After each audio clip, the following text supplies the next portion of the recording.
जनाब आली, फेसबुक और यूट्यूब के मेरे देखने वालों को यासीन बेग का सलाम कनाडा से।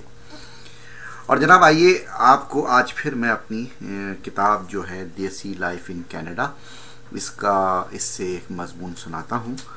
उम्मीद है कि वो लोग जो कनाडा से बाहर हैं इसे पढ़कर कनाडा के बारे में उनकी कुछ मालूमात में इजाफा भी होगा, और मेरा जो अंदाज़ तहरीर है जिसमें थोड़ी सी शोखी होती है लफ्ज़ों की, उससे भी यकीनन आप महसूस होंगे। तो ज़्यादा टाइम नहीं लेता, आइए मैं इस पढ़ना शुरू करता हूँ। इस मजमून का उन्वान है बच्चों को बिगड़ने के लिए बुरी सोहबत की ज़रूरत नहीं, कैनेडियन कवानीन ही काफ़ी है। कनाडा में जॉब के बाद सबसे मुश्किल काम बच्चे पालना है। बच्चे इतना तंग नहीं करते जितना कि बच्चों के हवाले से कैनेडियन कवानीन करते हैं। यहाँ बच्चों को बिगड़ने के लिए बुरी सोहबत की ज़रूरत नहीं, कैनेडियन कवानीन ही काफ़ी हैं। इस सिलसिले में मशहूर ज़माना फ़ोन नंबर 911 वही किरदार अदा करता है जो पाकिस्तान में मौला बख्श का था।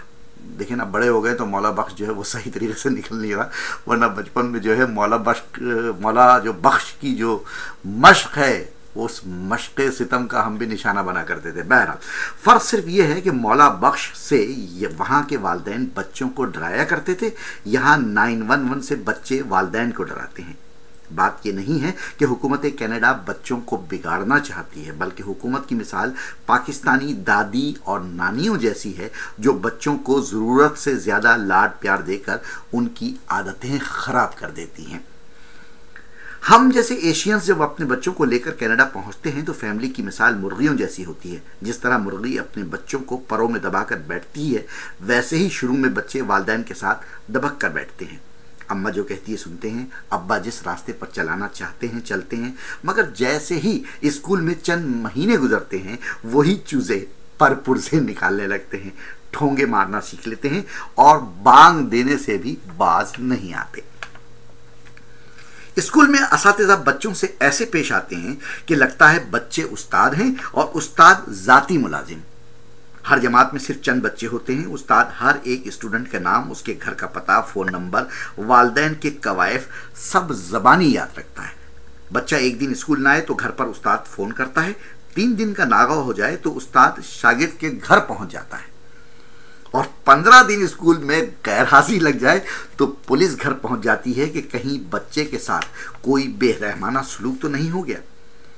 हमारे दोस्त फज्जे मियाँ बताते हैं कि एक बार उनकी बच्ची की आंख थोड़ी सुर्खी माइल हो गई, शायद नहाते हुए साबुन आंख में चला गया था। स्कूल में टीचर आंख पकड़कर बैठ गई। पहले तो सवालात के जरिए मालूम करने की कोशिश की गई कि वालिदैन में से किसी ने मारपीट की कोशिश तो नहीं की। बाद अज़ां बहन भाइयों से होते हुए बात डॉक्टर तक पहुंच गई। जब तक डॉक्टर ने इत्मीनान का इजहार नहीं कर दिया, टीचर ने बच्ची और उसकी आंख को नहीं छोड़ा। जब तक बच्चा तमाम टीकों का कोर्स न कर ले, स्कूल में दाखिला नहीं दिया जाता। उम्र के हिसाब से क्लास मिलती है, और बच्चा ज़रा सा भी एबनॉर्मल हो तो उसके लिए खुसूसी असातिज़ा और माहौल का इंतज़ाम किया जाता है। मामला यहाँ तक तो बिल्कुल ठीक है, मगर इसके आगे के नखरे बच्चों को बर्बाद करने में कोई कसर नहीं छोड़ते। मिसाल के तौर पर आप बच्चों को डांट नहीं सकते, हाथ लगाना तो दूर की बात है। स्कूलों में सिखाया जाता है कि अगर पेरेंट्स डांटें या मारें तो फौरन 911 पर फ़ोन कर दो। 911 पर इत्तला मिलने की देर है, पुलिस आपका ऐसे मुहासरा कर लेती है कि पाकिस्तान में शायद चोरों और डाकुओं का भी न किया जाता हो। इतने लेक्चर तो तब भी मिलती है कि लगता है कि बच्चा आपका नहीं, हुकूमत कनाडा का है। मोहल्ले में अलहदा सुबकी होती है, घर में हर दीवार पर 911 का स्टिकर चस्पा कर दिया जाता है और हिदायत होती है कि इसे निकाला ना जाए। फिर कई माह तक आपको जेरे निगाह रखा जाता है। 911 की इस बैग पर बच्चे शेर हो जाते हैं, अपनी कहते हैं और अपनी सुनाते हैं। वालिदैन सिर्फ बीन बजा सकते हैं। बच्चों की तरबियत का तमाम ठेका स्कूल वालों के पास चला जाता है, जहां 5वीं जमात से सेक्स की तालीम शुरू हो जाती है। लड़के लड़कियां साथ बैठकर सेक्स की अमली तरबियत हासिल करते हैं। शर्म से खुदकशी कर लेती है। असातिज़ा और वालिदैन से बच्चे सेक्स की इतनी खुली गुफ्तगू करते हैं कि वालिदैन के माथे पसीने से भीग जाते हैं। अक्सर सोचते हैं कि वो कनाडा क्यों आए थे, क्या अपने बच्चों को गैरों के हवाले करने। दूसरी जानिब हुकूमत 18 साल तक हर बच्चे को माहाना माकूल अलाउंस देती है। इस अलाउंस के लालच में कनाडा आकर चीनी भी 4-4 बच्चे पैदा कर रहे हैं। जी हाँ जनाब, जरा सोचिए कि चीनी भी 4-4 बच्चे पैदा कर रहे हैं। जितने ज्यादा बच्चे इतना ज्यादा अलाउंस।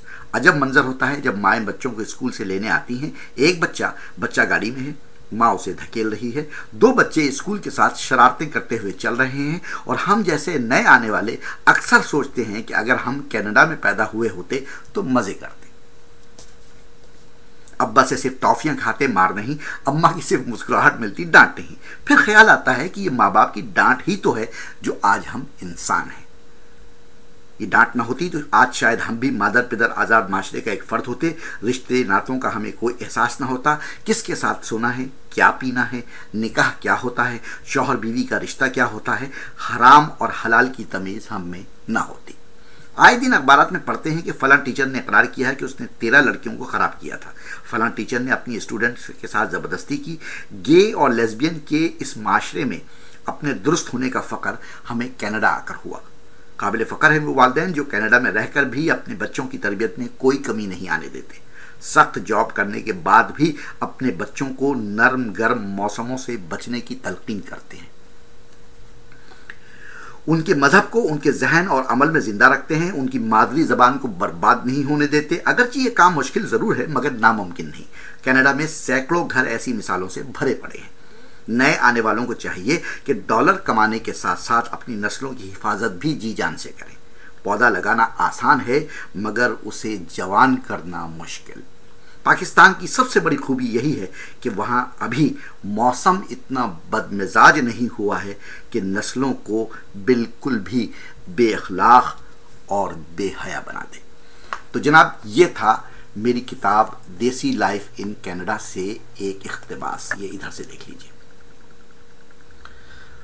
तो ये मेरी किताब है देसी लाइफ इन कनाडा, इससे एक इख्तिबास।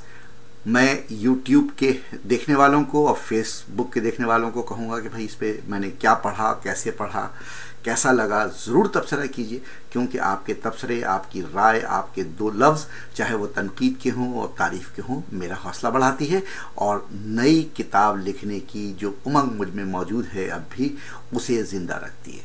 बहुत शुक्रिया। यासीन बेग को इजाज़त दीजिए। अल्लाह हाफ़िज़।